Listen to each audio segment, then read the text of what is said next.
ഇത് 1.5 kg ഒരു rectangle baptism കേക്കാണ്. റെഫറൻസ് പിക്ക് കസ്റ്റമർ തന്നിട്ടുണ്ടായിരുന്നു. 1.5 kg റെക്റ്റാങ്കിൾ മോൾഡ് ഇല്ലാത്തത് കൊണ്ട് 1 kg സ്പഞ്ചും പിന്നെ 1/2 kg സ്പഞ്ചും 8 ഇഞ്ചിൻ്റെ സ്ക്വയർ ടിന്ന് 2 തവണയായിട്ട് ബേക്ക് ചെയ്തെടുത്തിട്ട് 1/2 kg സ്പഞ്ച് ഇതുപോലെ 3ആയി കട്ട് ചെയ്തെടുത്തു. ഇത് 3 ലെയർ ആക്കാനുള്ളതാണ്.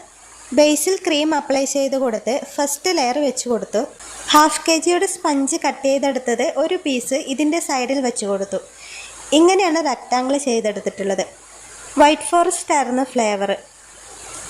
ഷുഗർ സിറപ്പ് ഒഴിച്ച് വെറ്റ് ചെയ്ത് ക്രീം അപ്ലൈ ചെയ്ത് ചെറിയും വൈറ്റ് ചോക്ലേറ്റും മിൽക്ക് മെയ്ഡും ഫില്ലിംഗ് ആയി കൊടുത്തു. ഫസ്റ്റ് ലെയർ വെച്ചതുപോലെ തന്നെ സെക്കൻഡ് ലെയറും സ്പഞ്ച് വെച്ചിട്ട് വെറ്റ് ചെയ്ത് ക്രീമും ഫില്ലിങ്ങും കൊടുത്തിട്ടുണ്ട്. ഫുള്ളായി ഐസിങ് ചെയ്തെടുത്തിട്ടുണ്ട്.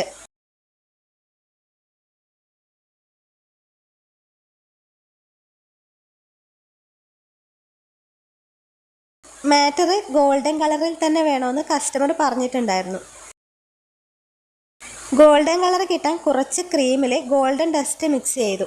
കറക്റ്റ് ഗോൾഡൻ കളർ കിട്ടാത്തത് കൊണ്ട് ഗോൾഡൻ ഡസ്റ്റിൽ ഇവാപ്പറക്സ് ലിക്വിഡ് മിക്സ് ചെയ്ത് ബ്രഷ് വെച്ച് മുകളിലൂടെ ഒന്ന് ടച്ച് ചെയ്ത് കൊടുത്തതാണ്. കേക്കിൽ കളർ സ്പ്രേ ചെയ്ത് കൊടുക്കാൻ വേണ്ടിയിട്ട് കളർ മിക്സ് ചെയ്തെടുക്കുന്ന ലിക്വിഡാണ് ഇവാപ്പറക്സ്.